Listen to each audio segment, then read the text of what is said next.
Now, how about the third argument, the worst of the three arguments? The argument of immorality, that all business activities, whatever they sell or buy, are immoral. Wag naman. Oh, that's too extreme. And some of those who criticize this third argument, the most strict and the most radical, is saying, well, it's not actually wrong to be selfish. No. They say, to be selfish is not always unethical. To be makasarili, it's not always immoral. Sometimes you have just to be makasarili. And they say there are two ways of being selfish. First, being selfish in a non-vicious way. Second, being selfish in the vicious way. Anong pagkaiba nun? Yung being selfish in the non-vicious way, they say it's morally neutral. Again, one good example would be basketball. So if you are playing basketball, there's nothing wrong if you think of your team and if you think of winning the game. There's nothing wrong with that. That's being selfish because you're only thinking of the team. You don't think about your opponent. Now, that's why they say it is not also true that every business activity, even if the motive may be selfish, it does not always follow that every economic activity is unethical. Because you can be selfish and yet not greedy. The selfishness that is not right, or the vicious kind of selfishness is yung greed.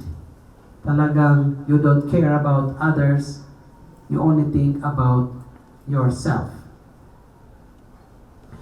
So, after having presented these three theories and their criticisms or critiques against them,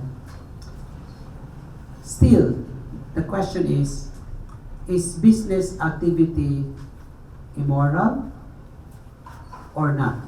Or can we do business and at the same time be good to others, be benevolent?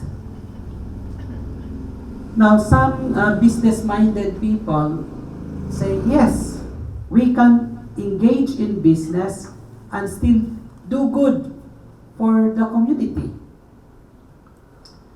For example, the one that I already mentioned, the theory of Adam Smith. Adam Smith said, of course, everybody's thinking about himself or herself. But as we think about ourselves, in the end, we don't know how, but it will end up to benefiting everyone. So that's why you would use the word invisible hand. That in economic activity, there is something that allows, or that there's something that makes it possible that even if everyone is thinking selfishly, this will lead to the good of everyone. So that is one. That's why they say, okay, you are still do business and do good and at the same time contribute something good to the community. Another theory is, they say, well, it's still good to do business and at the same time do good to the community. The proponent of this theory is Andrew Carnegie, the philanthropist. He has donated a lot of his money to charity. This is what we call the philanthropic strategy. What is the philanthropic strategy? According to Carnegie, or this theory, there's nothing wrong if we do business, as long as after amassing huge wealth, later in life, we donate to charity. We build schools, hospitals, we offer scholarships. So that is the philanthropic strategy. So business and ethics can still be compatible. And this is now what we call capitalism with a social conscience. Because the original capitalism was really savage. No? What St. John Paul II would call savage capitalism. Only thinking about oneself. Now, the capitalism that we know of has already a social conscience because of many criticisms against capitalism.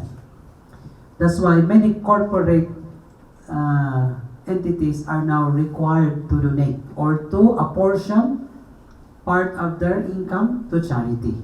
No?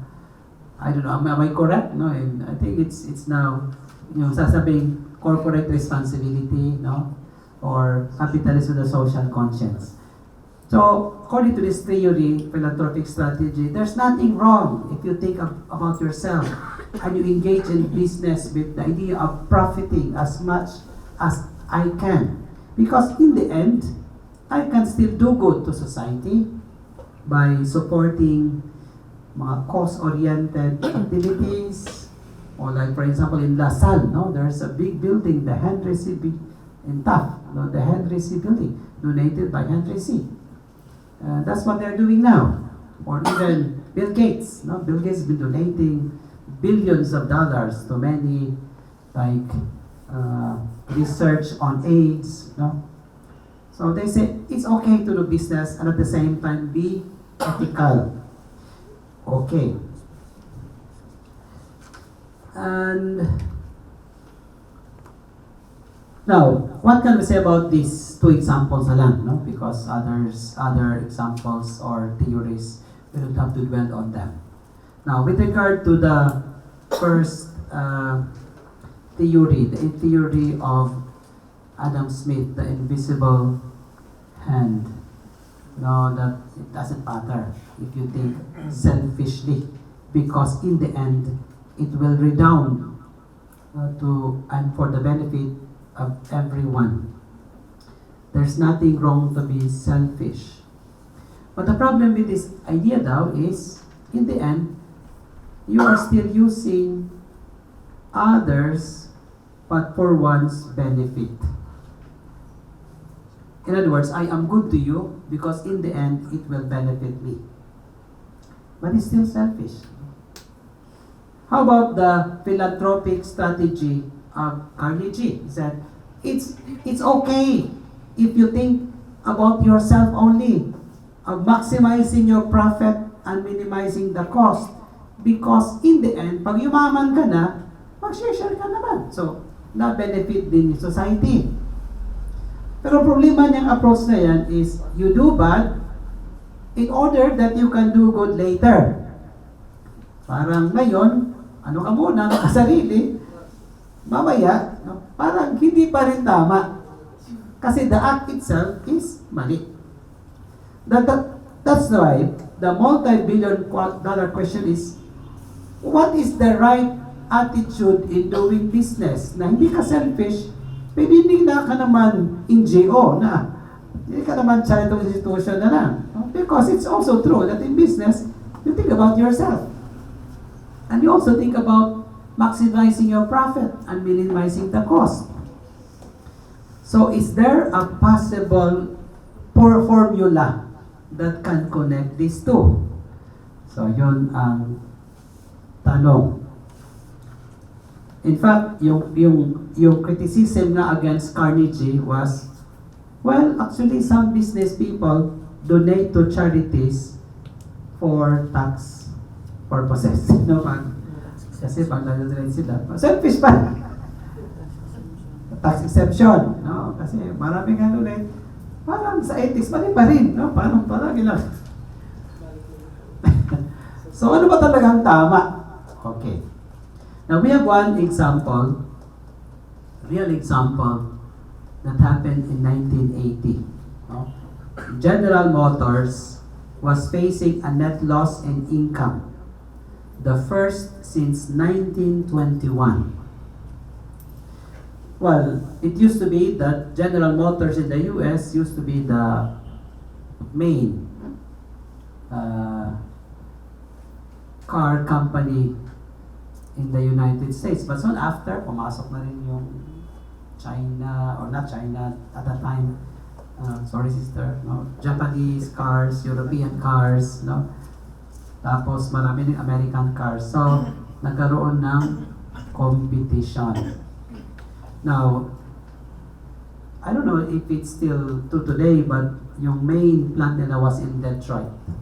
Detroit before used to be the safe area of a lot of mga mga assemblies. No? Nandoon yung mga... Ang tanong, okay, their plant was already decrepit, old, expensive to maintain. They needed a more modern plant. Question, will they transfer to another state? But it will also affect the workers. They used to hire workers from Detroit, and usually people who were poor. If they transfer the location of their plant to another state, it will prejudice thousands of families whose parents will be out of work. Second, they may maintain the old plant, but it will be costly on the part of General Motors, even economically not viable. Or they still stay in Detroit and just modify what can be modified and hire the same people.